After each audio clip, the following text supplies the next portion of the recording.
Olá, como vai você? Bem-vindo, bem-vinda a mais um Sem Tabu. Seja bem-vindo porque nós fazemos aqui esse encontro com muito prazer, com muita alegria, querendo que você fique junto com a gente. Tenha uma ótima noite, uma excelente noite e queremos ser boa companhia para você também. Hoje nós vamos falar sobre relacionamento. Você sabe que aqui nós tratamos sobre relacionamento e sexualidade. E nós vamos quebrando alguns tabus, especialmente no que diz respeito a algumas questões que às vezes até mesmo somos nós quem as negamos. Nós temos dificuldade em entender nossos sentimentos, nossas próprias emoções. Às vezes nos espelhamos nos sentimentos, na descrição dos sentimentos e das emoções dos outros.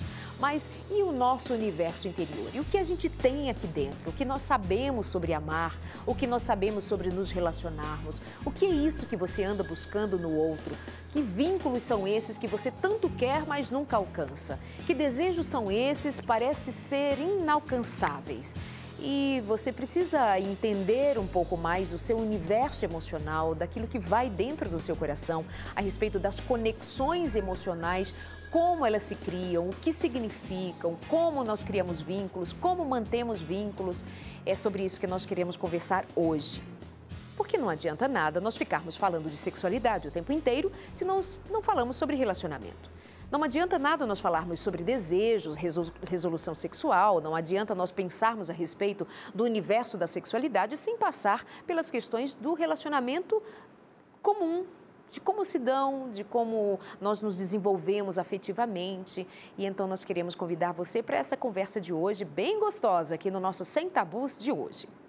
Já sabe, não é? Para falar com a gente, nós temos disponível a nossa rede social, o Facebook, facebook.com/semtabus.nt. Temos também o nosso Instagram, você pode também nos escrever pelo nosso e-mail, você pode ficar com a gente o tempo inteiro. Para você que nos acompanha pela Rádio Novo Tempo, muito obrigada por sua audiência também. Vou dizer para você, já que você não consegue ver aí na sua telinha, é claro, você está nos ouvindo pela Rádio Novo Tempo, o nosso endereço é no Facebook, facebook.com/semtabus.nt, ou pode nos escrever semtabus@novotempo.com. Seja bem-vindo para participar com a gente, fazer o programa com a gente também. Traz aqui o seu conteúdo. E o meu convidado de hoje já esteve conosco aqui no programa e hoje ele volta. Nós vamos falar, entre outras coisas, dentro desse assunto, conexões emocionais, nós vamos falar sobre alguns tipos de amor. Quando li, me chamou bastante atenção. Pensei, quero dividir com o meu público. Talvez você se surpreenda e identifique que tipo de amor você sente ou experimenta ou vai descobrir que você precisa aprender a amar. Meu convidado, bem-vindo, professor Tássio Salles. Prazer recebê-lo outra vez. Prazer todo meu, querida. Fique à vontade, muito obrigada. O convidado de hoje é Tássio Salles Carvalho. Ele é teólogo, psicólogo e escritor. Nascido na Bahia, atua hoje em São Paulo. Para um contato profissional, seu e-mail é equipetassiosales@gmail.com. Tássio Salles, muito obrigada por aceitar o nosso convite, prazer tê-lo aqui. E que tema é este? Qual a importância de nós entendermos a respeito das conexões emocionais, da criação e manutenção dos vínculos? Olá, Darleide, boa noite a todos os queridos ouvintes do Sul, Sudeste, Norte, Nordeste e Centro-Oeste do Brasil. É um prazer mais uma vez estar aqui nesse lindo programa com você. Realmente esse é um dos livros lançados também que fala sobre a conexão emocional. Essa linguagem, conexão, tem a ver com a sociedade tecnológica em que nós vivemos, onde as conexões são fundamentais para que tudo aconteça em nossa sociedade. Semelhantemente, a conexão emocional se refere à necessidade que nós possuímos de criar, manter e, às vezes, finalizar vínculos para seguir em frente. Também tem isso, né? Também tem essa necessidade, às vezes, de aceitar um fim ou de colocar um fim a um relacionamento que vai de mal a pior, por, enfim, vários motivos, por exemplo, abusos, violências e etc. Há pessoas que têm dificuldade de começar, manter ou finalizar vínculos. E essas dificuldades produzem sofrimento emocional, prejuízo nas relações e angústia pessoal. O fato é que, na verdade, a vida é feita de relacionamentos. É impossível o ser humano sobreviver sem relacionamentos. Se nós pegássemos um bebê que nascesse e colocássemos ele isolado das pessoas e alimentássemos ele por tubos, ia crescer um monstro que não sabe falar nem andar. Tudo que você sabe e eu sei é porque a gente viu alguém fazer. Falar, andar, se movimentar, se comunicar, estudar. nossa profissão, a gente só desejou ser porque a gente viu alguém sendo. O fato é que é necessário e fundamental a gente se relacionar. E o relacionamento saudável, positivo, é um sinônimo de saúde mental. A evidência de que uma pessoa ela possui saúde mental, uma das evidências é que ela consegue começar, manter e também finalizar vínculos. Esse é o objetivo de mais um desses livros aí que a gente vai estar trabalhando. Parabéns por tanta produção, tanto trabalho feito nessa área dos relacionamentos para nos ajudar também. Aí tem um momento que eu até anunciei agora há pouco, que você vai tratar sobre alguns tipos de amor, de um jeito assim muito especial. Você trouxe uma luz sobre essa forma que se dá ao amor, às vezes muito romantizado, e você trouxe assim uma luz diferente para o tema amor. Fala a respeito dos tipos de amor que você pesquisou. Na verdade, no capítulo 2 do livro, eu falo sobre sem conexão. É como se a gente tivesse algum problema de conexão e a galera sabe que quando não tem internet, quando o Wi-Fi está desligado em sua casa, você fica angustiado. Na verdade, eu mostro que, na verdade, as pessoas que têm dificuldade de amar é como se elas estivessem sem conexão. E as pessoas que possuem dificuldade de amar, elas basicamente mantêm 4 maneiras de amar que nós chamamos que são disfuncionais. São aquelas pessoas evitativas, que elas encaram que o amor ou o afeto é algo que tem que ser temido, devido a experiências, realmente sofrimento. Essas pessoas encaram as pessoas com medo de se relacionar, são os evitativos. Há outras pessoas que são as pessoas manipuladoras. Elas encaram os relacionamentos e entendem que as pessoas têm que ficar com ela pela culpa ou pela cobrança que ela faz. E ela faz um monte de coisa, mas não porque ama, mas porque ela quer mostrar para depois, para você dizer, tá vendo, eu fiz tudo isso por você e você não faz. Então, essa maneira é o tipo de amor que vai atender a ela, é o amor da satisfação das suas necessidades. Exatamente. O amor maduro, ele é caracterizado, né, por a capacidade saudável de você se vincular, saber se vincular, sem, contudo, depender de maneira simbiótica, né, como nós chamamos, uma relação extremamente marcada onde eu me anulo em favor do outro, mas você consegue se vincular mantendo a sua autonomia. Essa maneira de se relacionar, ela é evidência de que você está no caminho certo para grandes conexões.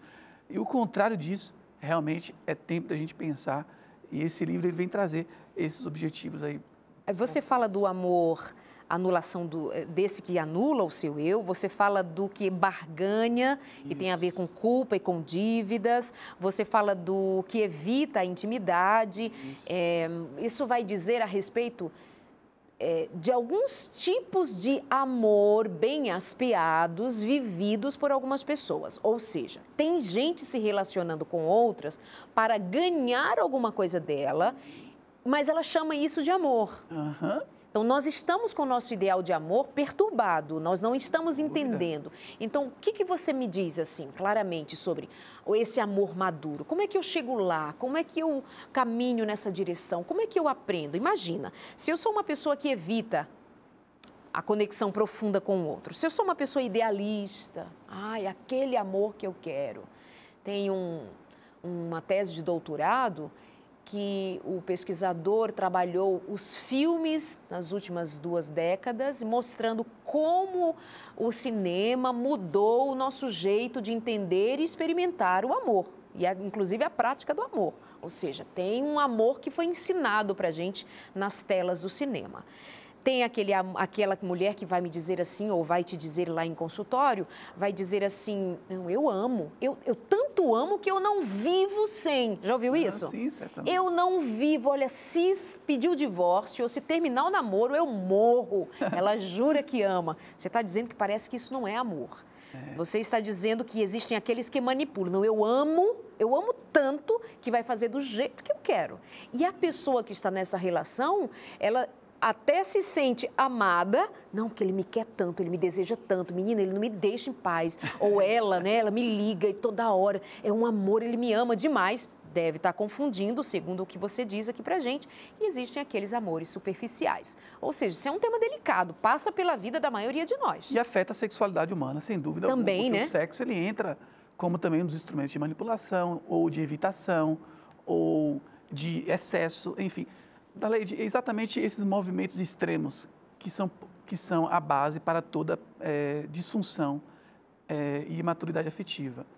Esses extremos têm a ver com eu racionalizo muito os sentimentos, evito o contato, ou às vezes eu vou demais e muito excessivo, ou às vezes eu sou ambivalente, né? Como diz John Ball também, ele fala dos apegos ambivalentes, que é aquela pessoa instável o tempo todo, que não consegue se estabelecer de maneira segura e confiante na relação. E também tem aquelas pessoas mais destrutivas, são vínculos destrutivos, onde a pessoa só se sente bem quando o outro está mal. Eu conheci um paciente que, de fato, ele também tinha essa dificuldade, ele só se sentia seguro na relação quando a mulher dele estava mal. E, para isso, às vezes, ele usava de estratégias de manutenção afetiva de maneira muito firme, né? No sentido de colocar a mulher para baixo, humilhá-la, né? Colocá-la numa situação de inferioridade em relação a ele. E ela estava em sofrimento, e ele também estava em sofrimento, porque tanto o opressor quanto o oprimido, ambos estão revelando as facetas diferentes de uma única palavra: sofrimento e imaturidade emocional. Duas palavrinhas bem pesadas, né? Sofrimento e imaturidade, ou só o sofrimento. Tássio, você trouxe a questão da sexualidade aí para dentro desse bojo de situações. Marca um pouco mais a respeito da sexualidade para quem está nos assistindo, quem sabe identificar que até ela tem usado a sexualidade como sinônimo de amo você, me entrego para você. Aprofunda Exatamente, mais. até porque, Darleide, o ser humano é um ser biológico, psicológico e social. Não existe sexualidade, sexo. Sexualidade não é sexo. Sexualidade não está associada apenas ao componente biológico, corporal, anatômico. A sexualidade envolve questões psicológicas, afetivas, né? Por mais que a gente possa tentar separar uma coisa da outra, e de fato há uma separação lógica entre o que é sexo e o que é amor, porque amor a gente não vamos fazer amor. Amor a gente não faz, né? Amor a gente sente. A gente faz sexo. Mas, apesar de haver essa distinção, e você pode se relacionar com uma pessoa sexualmente mesmo sem amor, você entende, dentro de uma relação de amor, também tem a relação sexual. E se a sua estabilidade emocional, a sua estrutura afetiva, ela não está trabalhada de modo afetivo, equilibrado e maduro, a gente realmente vai ter dificuldade também na parte sexual. Logo, é importante a gente entender que há uma fluidez entre todos esses fatores e eles estão interatuando uns aos outros e eles afetam uns aos outros de tal forma que isso pode melhorar as relações sexuais ou pode piorar os problemas sexuais. E, naturalmente, a gente sabe muitos casos onde, na verdade, os problemas da relação sexual têm a ver com problemas do casamento, da convivência social ou das dificuldades psicológicas. E causam situações bem difíceis de serem ajustadas. Eu lembro de um casal de trazer a questão de conflitos entre eles e para a mulher ela resolvia esses conflitos para evitar a resolução definitiva deles, para evitar aprofundar o diálogo, para evitar uma conversa mais abrangente, inclusive fazendo-a assumir as suas responsabilidades, ela se utilizava do sexo para então fazer o marido voltar às pazes e ficar tudo bem, então tocavam a vida. O marido, identificando isso, abominava essa ideia. Com isso, ele a rejeitava e dizia: não, nós não conversamos, não está resolvido. E não fluía, porque ele dizia não, entendendo que ela estava usando o sexo como barganha, como linguagem para resolver a situação. E isso é alguma coisa que a gente precisa compreender. Nós não podemos dispensar que nós somos um todo, que a outra pessoa com quem nós estamos nos relacionando entende a vida por outro caminho, por outra janela, e que para você alguma coisa que possa parecer bacana, está sugerindo para ele que você está usando uma moeda, trocando o silêncio pelo sexo, trocando o afeto pelo sexo, quando as coisas não estão resolvidas. Então, pensa bem no que estamos dizendo aqui a respeito dessas questões e identifica que tipo de amor você tem experimentado, o que você tem dado ao outro. Você, de fato, ama, há uma troca satisfatória, você manipula o outro com o sexo, você manipula o outro até com o dinheiro. Eu que pago, eu que mando, eu que faço. Presta atenção para nós aprendermos todos juntos. No processo seguinte, você vai falar de autoestima, de autoconfiança, de autoimagem corporal, de autorresponsabilidade, que eu acho o máximo isso. Você fala de uma tal de profecia autocumpridora, o ciclo PPP. Ensina pra gente sobre isso. Exatamente. A base, ou o rateador, nesse momento você está me vendo aqui na câmera, mas por trás existem pessoas maravilhosas que têm trabalhado nesse sentido. E eu fico pensando que a câmera pode estar com problemas também. Eu posso estar com problemas. Em que área? Na minha autoimagem, na minha autoconfiança, na minha autorresponsabilidade e também na minha autoestima. São coisas diferentes. Mas essas coisas, elas afetam a minha vivência da sexualidade.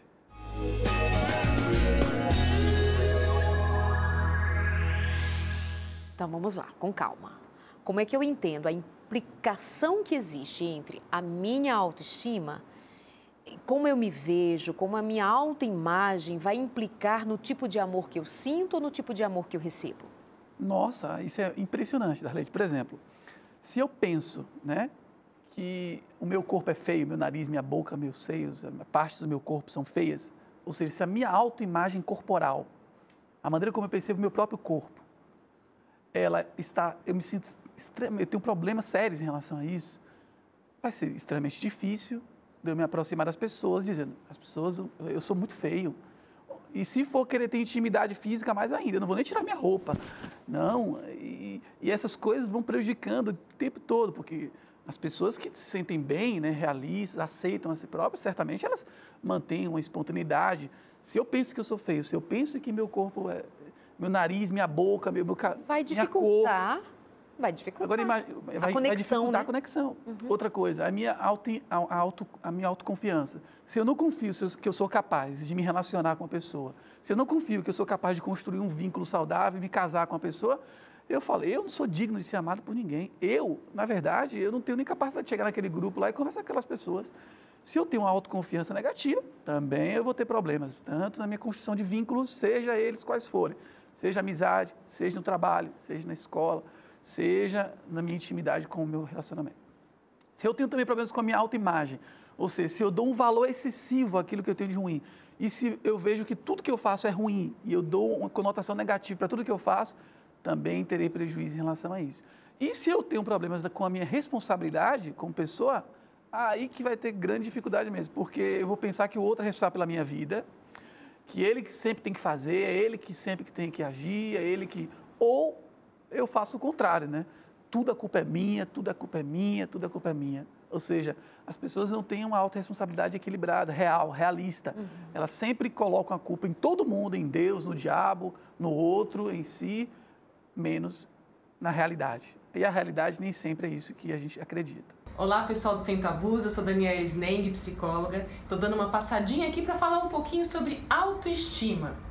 A baixa autoestima, ou seja, quando você não se sente ok, você se sente inseguro, leva a muitas consequências, principalmente nos relacionamentos. Você ou vira uma concha e acaba se fechando para o amor, com medo de sofrer, inseguro, talvez com trauma de algum relacionamento. Ou então, você se sente tão inferior, tão fraquinho, tão não merecedor de amor, porque sua autoestima é baixa, que acaba tendo péssimas escolhas. Escolhas que realmente comprovam, são profecias autorrealizáveis de que a vida é ruim e que você não merece amor. São aqueles relacionamentos que você fica mendigando um pouquinho de atenção, um pouquinho de carinho e as consequências são terríveis. Enfim, essas são algumas das consequências, mas eu também já quero te dar alguma dica para você de casa já ficar um pouquinho mais tranquilo. Dá para reverter? Dá. A autoestima é formada, principalmente dos 0 aos 7 anos, que a gente vai estruturando a nossa autoestima. Mas tem algumas dicas para você. É fundamental que você se conheça. O autoconhecimento, não dá para amar o que você não conhece. Às vezes você fica tão preocupado em agradar o outro que não cuida de você, mas você nem sabe quem você é, o que você gosta. Aprender a dizer não é fundamental para uma boa autoestima, porque muitas vezes você fica falando sim, sim, sim para o outro e não para você, porque você acha que o outro é importante, você espera que o outro veja o seu valor. Comece a ver o que é bom para você. Quando você tem autoestima, você se respeita, você se acolhe. Pare de se criticar tanto, é uma outra alternativa para também melhorar a sua autoestima. Se você só olha a parte do copo que está vazio, comece a olhar as suas qualidades e a dos outros. Pessoas muito críticas são críticas com ela e com os outros. São várias coisas, mas o principal é que você possa se conhecer, ver o que você tem de bom. E de repente, se nessa busca do autoconhecimento vê que tem alguma coisa que poderia melhorar, que você acha que não combina mais com você e você quer transformar, que seja, e com calma você vai planejar isso e aos poucos mudando. Afinal, foram muitos anos para montar essa autoestima, para que ela crescesse, ela se estruturasse de uma forma ou de outra. Então leva um tempinho para mudar, busque ajuda, mas principalmente o autoconhecimento e aprender a dizer não serão peças fundamentais para você nesse novo caminho. Agora, com respeito à profecia autocumpridora, é o seguinte, os problemas se dá. Tem um transtorno chamado transtorno de personalidade paranoide. Esse transtorno é assim, a pessoa tem uma crença central, sabe qual é? Todo mundo é mau. Eu não posso confiar em ninguém. Eles vão me fazer mal. Possivelmente eram crianças que foram, às vezes, ou abusadas, ou violentadas, ou tiveram pais que não foram confiáveis, agressivos. E elas criaram essa crença em relação ao mundo e às pessoas. E já que ela crê assim, o sentimento dela que vai vir mandando dizer, opa, já que você está crendo que é coisa ruim, má, eu vou ficar ansioso. E a ansiedade toma conta da pessoa. E aí, no relacionamento, na hora que ela vai se relacionar com as pessoas, ela se sente extremamente ansiosa, medrosa, e ela fica numa posição de defensividade e até de agressividade. Quando alguém vai falar com ela, ou quando alguém vai brincar com ela, olha, fulano, e você? É o que você está falando? E aí você começa a ter prejuízo nas relações. E quando o relacionamento dá errado, ela pensa, tá vendo? Eu não falei que as pessoas não prestam? Eu não falei que as pessoas são ruins? Aquela crença que eu tinha de que as pessoas não são confiáveis, olha aí, tá vendo? Ou seja, o que ela não sabe é que ela está fazendo uma profecia se cumprir com ela mesma. Ao pensar que não vai dar certo, ao pensar que todo mundo é ruim, ao pensar que as pessoas não valem nada, ela se comporta e começa a se comportar de maneira afetiva e comportamental, de tal forma que aquilo que ela imagina se cumpre nela. É o que eu chamo de profecia autocumpridora. Isso pode acontecer das mais variadas crenças disfuncionais. Eu apenas estou falando de uma. São mais de 3.000 psicopatologias. Mais de 3.000. Eu quero indicar para você uma revista para cuidar melhor da sua saúde mental, da sua saúde emocional, da sua saúde física e até da sua saúde espiritual, que não é desvinculada de todas as outras. Então, nós queremos dar a você a oportunidade de pensar melhor a respeito da sua vida como um todo, te orientando a escrever para a gente ou telefonar para a gente em horário comercial e pedir essa revista que eu tenho em mãos, a revista Fique Leve. Essa é uma revista feita com muito carinho por psicólogos, por pastores, por pessoas que se importam com o seu bem-estar, que se importam com a sua saúde. Então, aproveitando esse gancho que o Tássio me diz a respeito de doenças emocionais, de doenças psicológicas, doenças que afetam maiormente esse mundo que temos vivido, você então pode, com esse carinho nosso em mãos, é um presente, você não vai pagar nada a não ser uma ligação, custo de uma ligação comum, caso você ligue para a gente. O número aparece aí na sua tela e vou repetir, o 0 operadora 12 2127 3121 e você vai dizer, eu quero a revista Fique Leve, eu ouvi, eu assisti o programa Sem Tabus e nos foi orientado a ligar e pedir, é presente mesmo, nós vamos mandar para o seu endereço. E ainda mais, no final desse curso, porque nós chamamos um curso de saúde, você vai receber um certificado, olha que interessante, um certificado a respeito de todo o trabalho que foi feito com você de aprendizado. Você tem um certificado que nós vamos mandar para você preenchido, porque ao final de cada capítulo tem um questionário. Você vai responder, vai mandar para nós todos os questionários, serão corrigidos e então você vai receber este certificado dizendo que fez um curso de saúde emocional e, enfim, de ajuda para crescer, para aprender mais com a Novo Tempo e você ainda vai ganhar um brinde. Você vai receber em casa um brinde, que é um DVD aqui da gravadora Novo Tempo, um CD da gravadora Novo Tempo, porque nós queremos incentivar você a cuidar melhor da sua saúde. Combinado assim? Fique leve. Peça a revista Fique Leve e nós vamos assim trabalhando e construindo mentes mais saudáveis, vidas mais felizes. Vamos voltando aqui à nossa conversa com o autor de vários livros e pensador, e faz a gente pensar em alguma direção de modo prático em como aplicar hoje o nosso tema, como desenvolver as nossas conexões emocionais. E aí, num dado momento, você falou de um tal de amor maduro. Só que quando você me diz que muitas vezes nós estamos envolvidos em doenças emocionais, em visão de mundo a respeito de amor comprometido, eu fico pensando, a gente precisa avançar mais no conhecimento a respeito dessas questões para não nos confundirmos, Tássio. O que mais confunde são as crenças que nós vamos desenvolvendo ao longo da vida? O que mais nos deixam confusos a respeito de amor, na sua visão? Todos nós somos resultado de 5 coisas. Da nossa herança biológica, da nossa condição familiar, nosso meio familiar, das experiências que nós tivemos com a cultura em que vivemos, só aprendemos a falar, né, o português porque nascemos no Brasil, né, por exemplo. As nossas experiências sociais e a percepção do nosso mundo diante de tudo isso. Cada um tem uma percepção extremamente diferente e mesmo vivendo dentro da mesma cultura ou até família, e até mesmo sendo gêmeos que nasceram dentro da mesma estrutura biológica. Temos percepções que são subjetivas. E é exatamente tudo isso que faz com que a gente possa construir as nossas crenças, e essas crenças dirigem os nossos sentimentos, e esses sentimentos, eles definem o nosso comportamento, seja ele qual for, inclusive a questão do comportamento afetivo e do comportamento social. Se eu quero desenvolver, digamos que eu identifique que tenha alguma dificuldade nessa área e eu aceito a proposta de desenvolver amor maduro, amor de verdade. Número 1, isso é doloroso, né? Certamente. Não é simples assim, só decidir e vou amar maduramente. Como é que é um processo desse? Como é que eu aprendo a amar de verdade? A gente só aprende a nadar nadando, a gente só aprende a andar andando, a gente só aprende fazendo. É com as experiências que a gente acaba... Diz que tem 2 maneiras de você aprender a se relacionar de maneira saudável. Ou aprendendo com os nossos erros, ou aprendendo com os erros dos outros, né? E com as experiências dos outros, buscando conhecimento. Eu proponho para você que você busque o conhecimento para prevenir os erros que a gente dá muitas vezes nas relações. São todos nós, né?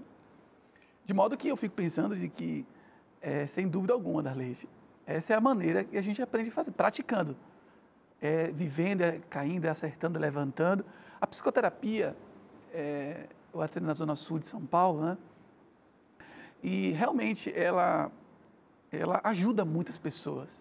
Porque quando a gente conhece a nós mesmos, quando a gente começa a conhecer melhor o outro, quando a gente ama a gente mesmo, a gente começa a amar melhor o outro, quando a gente está bem com a gente mesmo, os nossos relacionamentos são muito mais saudáveis. Então, pessoas que cuidam de si mesmas, você que está assistindo esse programa, preocupado, buscando conhecimento, e principalmente a conhecer, não fora de si apenas, mas a si mesmo. Isso ajuda bastante você a conhecer o outro. Eu acredito plenamente nisso, mas eu sempre costumo fazer uma certa ressalva de que, assim, quando nós falamos sobre amar a si mesmo, respeitar a si mesmo, parece que algumas pessoas param no egoísmo, assim, então tá, a partir de agora só eu. Aí alguns voltam até da psicoterapia e elas voltam para casa e ela acaba com o casamento e ela chuta a barraca porque agora ela vai cuidar dela. Quando a proposta é cuidar de si, claro, se respeitar, dar limites para o outro, evitar as situações de abuso, de violência, se colocar, etc. Mas também tem um fator que a gente deva considerar, que é a maturidade e saber quais são as nossas responsabilidades numa situação para fazer fluir pacificamente, e você precisa aprender a lidar com os problemas dos quais você participa, porque tem gente que quando entende que assim, não, eu vou me amar, ela explode tudo ao redor e se exime da responsabilidade de consertar, de rever, de se dirigir ao outro, pedir desculpas, pedir perdão, restaurar reconhecendo suas faltas. Por aí que caminha o amadurecimento, né, do ser humano. Do aprendizado como ser humano. Mas aí também eu acho que um caminho interessante, Tássio, quando você propõe aqui, é entender alguns tipos de amor seguintes, segundo as teorias, a teoria do amor romântico, a teoria do amor tolo, a teoria do amor companheiro, para que eu identifique se eu estou nessa pegada desse tipo de amor ou se eu estou num caminho de amadurecimento ou amadurecido. Me diga a respeito desse triângulo amoroso aqui. Darleide, querido ouvinte, realmente a maneira de amar, ela é fundamental para que nós possamos ser felizes, né? E cada um tem o seu jeito, Darleide. Não existe nenhum tipo de fórmula específica. No entanto, é bom a gente saber que existem padrões de um verdadeiro amor. Qual é esse padrão? Esse padrão, eu vou ser bem objetivo, ele é aquele que não te causa sofrimento, angústia pessoal e prejuízo nas suas relações. Se você consegue manter um vínculo com a pessoa sem ficar angustiado, se você consegue ter um vínculo com a pessoa e está indo muito bem o relacionamento, ou se você consegue ter um vínculo sem ter prejuízo nas relações, né? Enfim, você está caminhando muito bem no caminho do amor, né? Quando você começa a perceber que o seu relacionamento, você está tendo primeiro dificuldade de construir o relacionamento. Tem pessoas que, a gente está falando pressupondo que há pessoas que estão dentro do amor, mas tem gente que não consegue amar. Há pessoas que nesse momento estão me ouvindo que nunca conseguiram sequer manter uma relação, até começaram. Então, tem pessoas que têm dificuldade de começar, outras têm dificuldade de manter, e algumas têm dificuldade de colocar fim a um relacionamento destrutivo, né? E, certamente, Darleide, a maneira madura é essa, é a maneira que você consegue se vincular com a pessoa sem perder a sua autonomia, sem ter angústia pessoal, sofrimento pessoal ou prejuízo nas suas relações, né? E o amor romântico é qual? Quando eu vivo só o amor romântico, isso me traz um certo sofrimento, porque a vida não é só romance. Você me diz. Sim, nesse livro eu faço uma abordagem de vários conceitos de amor existentes na história, desde Erich Fromm, no livro A Arte de Amar, até os escritores contemporâneos sobre o amor, né? E uma das teorias é sobre o triângulo amoroso. A teoria do triângulo amoroso é muito conhecida entre os cientistas sociais, eu apenas faço uma revisão. E quando se junta, por exemplo, paixão, né? Quando se junta paixão com companheirismo, aí isso é um amor romântico, é muito empolgado, aquelas coisas assim. São fases, na verdade, são 7 fases. O amor romântico é apenas uma delas, né? Onde no começo aparece aquela coisa, depois vai amadurecendo um pouco, tem a questão do amor, o compromisso com a intimidade, né? O ideal é que tenha intimidade, compromisso e paixão sempre. Quando você consegue juntar essas coisas, é um amor, vamos dizer, ideal. Se é que nós podemos usar essa palavra, já que cada pessoa tem o seu jeito. Tem o seu jeito de amar, né? O amor aqui... Você fala também a respeito da impressão inicial de uma relação, na criação de um vínculo. Então, vamos começar. Ok. Você está se relacionando com a pessoa, você viu aquela pessoa pela primeira vez. E aí? Há estudos que falam sobre impressão inicial, como, por exemplo, alguma vez você já olhou para aquela pessoa e falou, eu não gostei da cara daquela pessoa, eu não gostei. Olha, essa pessoa está falando aí, eu não gostei dela. Ou talvez você já olhou para uma pessoa que você não conhece e você já julga logo aquela pessoa e diz, eu não gostei dessa pessoa.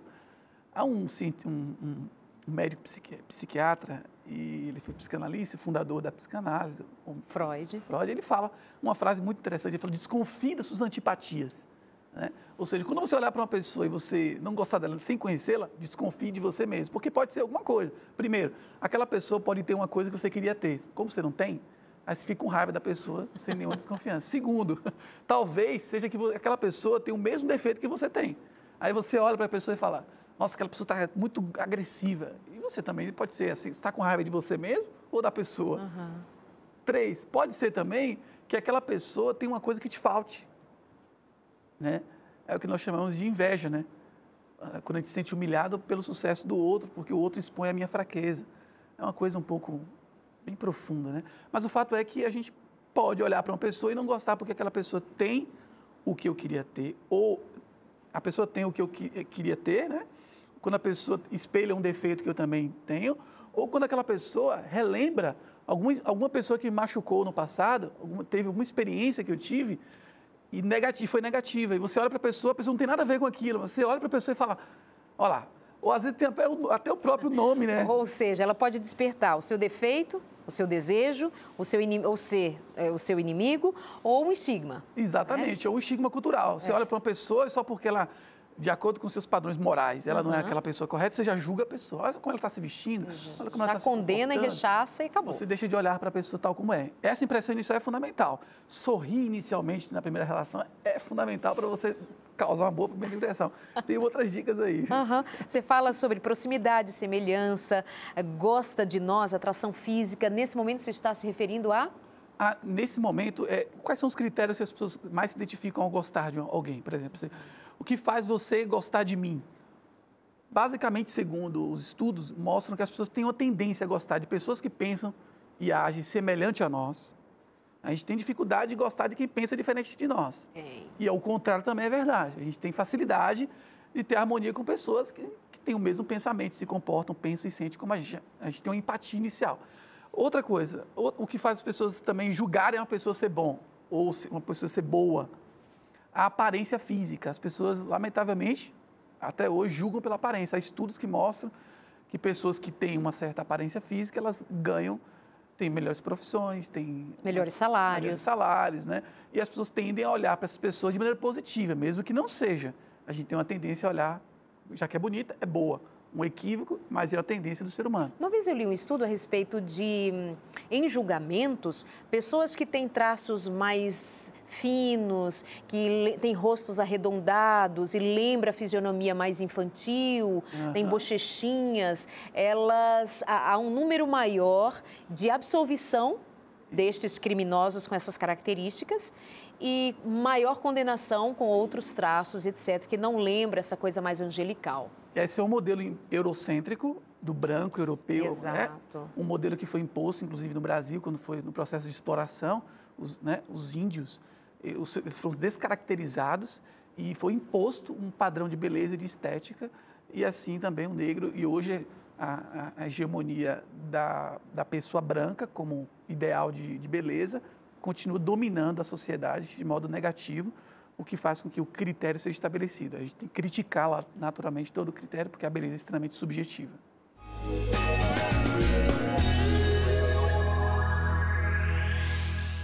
Tássio, nós vimos alguma coisa a respeito de como criar vínculos e agora quero saber a respeito de como manter vínculos. Antes você dizia que criar vínculos pode passar pela aparência, pode passar pela conexão que se cria em termos de gosto, em termos de conexão que se faz ali das semelhanças e etc. Mas para manter, às vezes isso passa, eu achei que ele tinha tudo a ver comigo. E tinha muita coisa a ver, ou ela, mas como é que eu mantenho esse vínculo? São vários aspectos que eu coloco no livro que fazem um relacionamento se manter, mas basicamente os estudos mostram que são 3 aspectos básicos, né? Primeiro, o investimento que você fez para aquela relação, sabe? O quanto você investiu nessa relação, envolvendo filhos, envolvendo tempo, às vezes as pessoas ficam, às vezes, por uma questão mesmo de tempo. Nossa, eu já estou tempo junto com essa pessoa, eu nem vou sair, né, dessa relação. Em segundo lugar, os estudos mostram que o nível de satisfação física, satisfação emocional, satisfação cognitiva, satisfação social, né? E até espiritual, né? Relacionamentos que produzem quanto mais satisfação tem, mais possibilidade de ser que o vínculo se mantenha. E, por outro lado, em terceiro lugar, as alternativas que a pessoa tem para sair daquele vínculo para um melhor ou talvez as alternativas sejam poucas ou muitas. Então, pessoas que têm mais alternativas, né? Alternativas que você diz, outras pessoas para se relacionar? Sim. Por exemplo, a gente percebe que alguns artistas, eles têm vários relacionamentos por vários motivos, né? Mas eu fico pensando que algumas pessoas já não teve tanto investimento na relação, não está muito satisfeita e tem outra alternativa, a tendência é que ela saia dessa relação. Quando não tem alternativa nenhuma, ela olha para o lado. Exatamente. E diz, bom, não tem tu, é tu mesmo. Não é? A inveja fica aqui, nesse esquema. Entendeu? Então, são esses 3 aspectos. Mas outras questões são mais objetivas, um pouco mais comportamentais, mas tem também interpretações subjetivas. Né? Essas interpretações subjetivas, que eu também trago no livro, são as questões que você mantém-se por outras questões, que tem a ver com a sua história pessoal, que tem a ver com a sua questão da maneira como você percebe uma pessoa, né? Da similaridade que ela possui com a pessoa que você amou na sua infância, seja similaridade física, ou cognitiva, ou de aparência, ou de jeito, sei lá. Enfim, Isso faz com que você queira manter cada Tem a ver com a fé também? Tem a ver com Tem a a ver fé, com a compreensão do que é a fé e a religião para ela? Sem dúvida, Tem essa questão de você pensar assim, bom, meu casamento tem que ser indissolúvel até que a morte me separe. Isso mantém muitas pessoas. Inclusive, há pessoas que querem que a pessoa se torne cristã só para que ela possa pensar assim, não por amor a Deus. Isso é um risco, né? Aí você vai falar da necessidade, ou porque pode acontecer, o fim de um relacionamento. Porque não esqueça que nós estamos falando de conexões emocionais, nós estamos falando de como essas conexões são criadas, como elas se estabelecem, mas às vezes as conexões caem. Como a conexão da internet. Caiu. Se caiu, o que você faz? Pula da ponte? Quais são as alternativas que você tem? Se desespera e diz nunca mais vou amar ninguém, não existe mais sentido na vida. O que você me diz a respeito do fim de um relacionamento? Darleide, Oi. O fim de um relacionamento é um grande desafio para muitas pessoas. Algumas pessoas são crônicas, depois que terminaram o relacionamento, seja por morte ou por perda no sentido afetivo mesmo, a pessoa o abandonou, essas pessoas muitas vezes é uma dor tão insuportável e irreparável que essa pessoa ela se sente assim acabada. E outras áreas da vida são prejudicadas, como por exemplo, até no trabalho, na vida pessoal, a pessoa se desestrutura. E às vezes ao invés de se tornar melhor do que ela se torna uma pessoa pior do que ela era. Ou seja, ao invés de ela utilizar o término de um relacionamento para ela crescer, analisar, refletir sobre o que aconteceu de bom, ela se torna uma pessoa cada vez pior, mais fechada, mais ranzinza. E eu fico pensando de que, realmente, o fim de um relacionamento acontece, normalmente as pessoas que terminam sofrem menos, apesar de depois elas sentirem um pouco de culpa. Normalmente a pessoa que foi vítima do término, ela sofre mais sentimentos físicos, sentimentos de dor emocional, uma angústia muito grande, um sentimento de desesperança inicial, né? E é uma coisa, às vezes é uma coisa assim, eu não acredito. Uma defesa psicológica, né, da pessoa pensar assim que não é real aquilo. E às vezes também acontece situações de intenso sofrimento. Eu fico observando algumas pacientes, algumas pessoas que perderam pessoas que amam, né, o quanto isso é ruim. E por causa do término, muitas vezes as pessoas não querem mais se relacionar com ninguém, julgam a todos pensando que o mesmo relacionamento que ela viu de ruim vai acontecer no passado. Então, essa maneira como você termina, como você elabora o término é fundamental para que você possa continuar seguindo, porque tudo na vida tem um começo, meio e fim. E você tem que estar preparado para terminar. Tem pessoas que têm dificuldade, inclusive, de colocar isso. E parece que isso tem ficado mais evidente, da dificuldade de alguém aceitar o término de outro. É tanto que nós vemos, assim, muitos homens matando mulheres que não aceitam que elas tenham posto fim a um relacionamento. Então, o feminicídio, inclusive, que virou crime... Até hoje, né? Terrível e inafiançável e tal. 70% dos homicídios com mulheres são ex-namorados ou ex-maridos. Então, essa dificuldade que a gente tem de aceitar a decisão do outro, aceitar que um relacionamento terminou, há mulheres que também tornam-se absolutamente vingativas, tem vários casos criminais de mulheres que picotam, mulheres que queimam, ou seja, não só homens, portanto, cometem os crimes passionais, mas mulheres também que se tornam absolutamente destrutivas porque não aceitaram o fim. Claro que aí vai envolver muita doença emocional também, muita doença psíquica, né? Num extremo desses e tal. Mas vai muito da raiva, do ódio. Se eu não tenho você, não vou ter mais, você não vai ter mais ninguém, ninguém mais vai te ter. Isso é gravíssimo. Quem sabe alguém nesse momento terminou um relacionamento, está aí pensando o tempo todo. Eu vou fazer uma poesia para você agora. Rapidinho. Por que continuo pensando naquele amor impossível de se resolver? Acaso isso, porventura, ajudará na minha sobrevivência? É claro que não.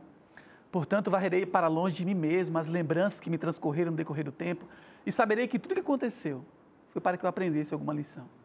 O grande amor da minha vida se foi, mas não roubou aquilo que eu tenho de mais precioso, que é a capacidade de amar novamente. Que bonito, muito bom. Você é o autor? Eu sou o autor. Que bonito, parabéns. Existe aquele, então, que no fim de um relacionamento vai sofrer, natural, mas vai conseguir sair desse processo melhor. Exatamente. Outro vai piorar. Outro vai ser passivo e negligente, vai negligenciar e vai permitir um relacionamento ruim. Essa é uma dificuldade também que existe. Na verdade, eu apresento aí tipos de pessoas quando vai terminar um relacionamento. Tem pessoas que são destrutivas. Elas não estão querendo mais, ela chega para você e fala, acabou. e vai embora. Elas não têm consideração. Ela não tem a menor piedade.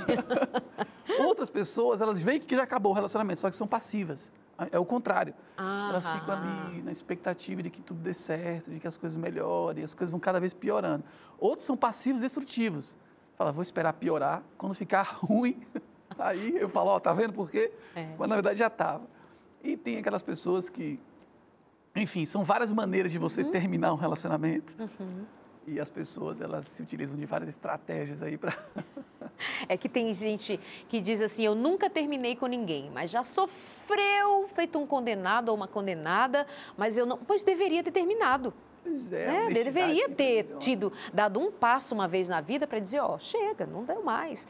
E uma questão que, assim, quando nós vamos falar de terminar um relacionamento dentro de uma relação compromissada, aliançada, como casamento, segundo a perspectiva bíblico-cristã, nós temos um entendimento sobre. Nós vamos fazer todo o possível para restaurar, para resgatar, para conversar, para levar para terapia, aconselhamento conjugal, buscar a Deus e trazer o resgate do amor para a realidade.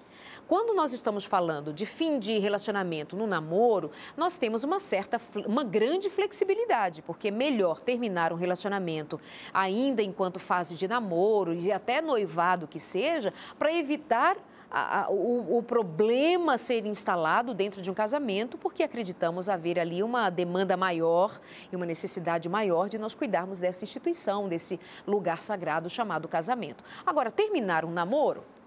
Vamos terminar o namoro se o negócio não está fluindo, não é?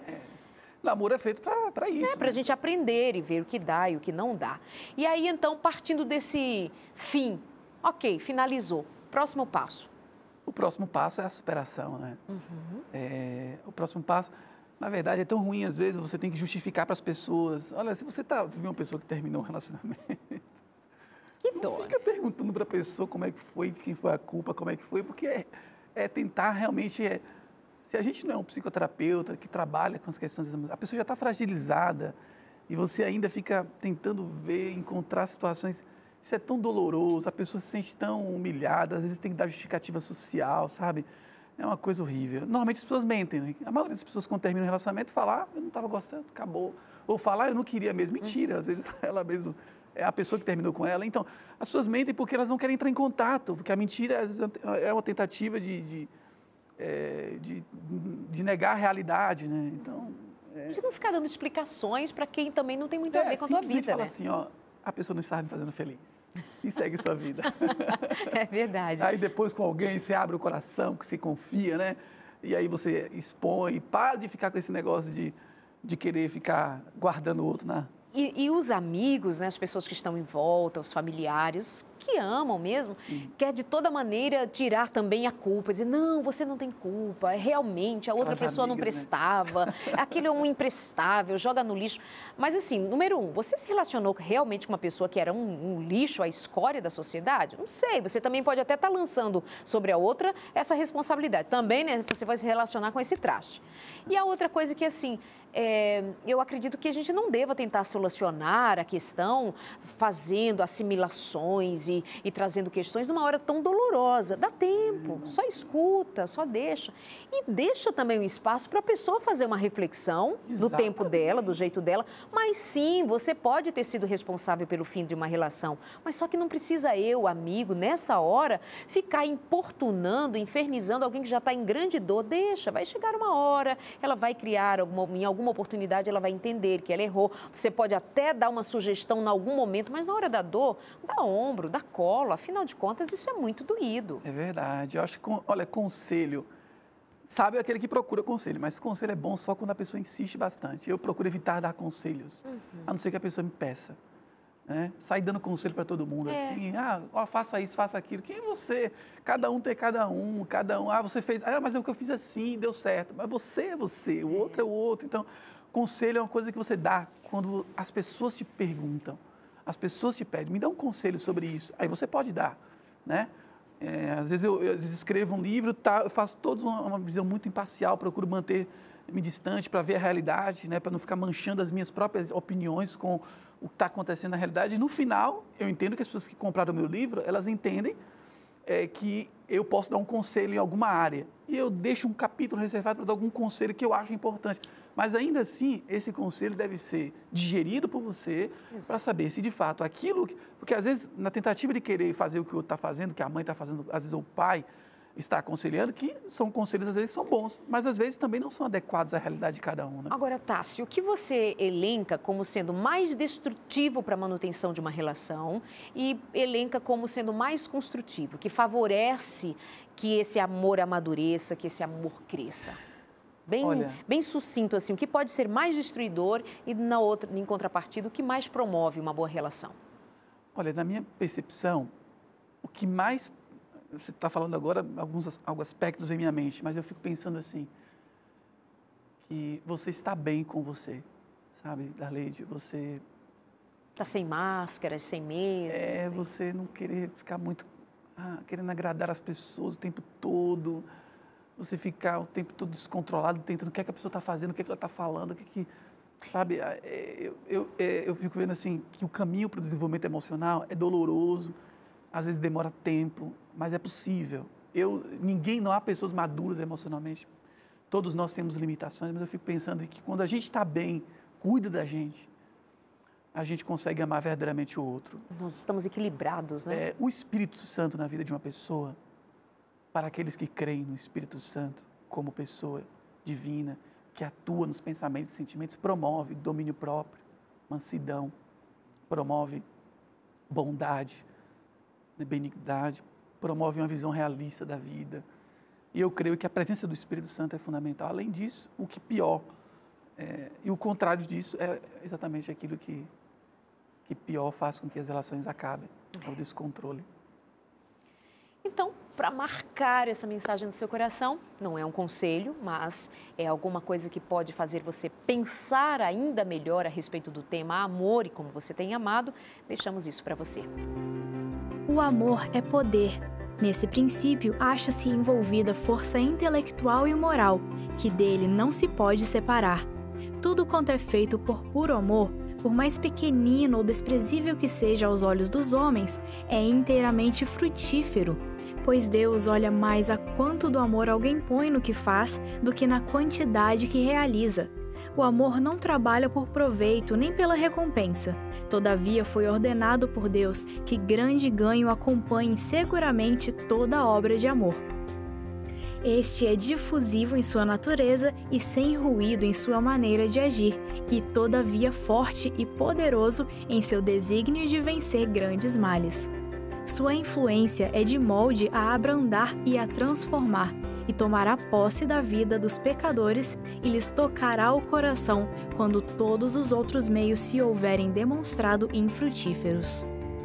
Tássio, muito obrigada por hoje. Deus abençoe você e espero outras oportunidades para recebê-lo aqui. Obrigada. Muito obrigado, Darleide, pelo carinho. Obrigada. Obrigado. E a você aí de casa, muito obrigada pela companhia também. Tenha uma excelente noite. Que você pense sobre que tipo de amor você tem experimentado, se você tem aprendido a fazer conexões, manter conexões e se o fim chegar, aprenda a se colocar e espere. No próximo dia, alguma coisa nova virá e você pode experimentar dias ainda melhores. Um beijo e até a semana que vem aqui no nosso Sem Tabus. Até lá!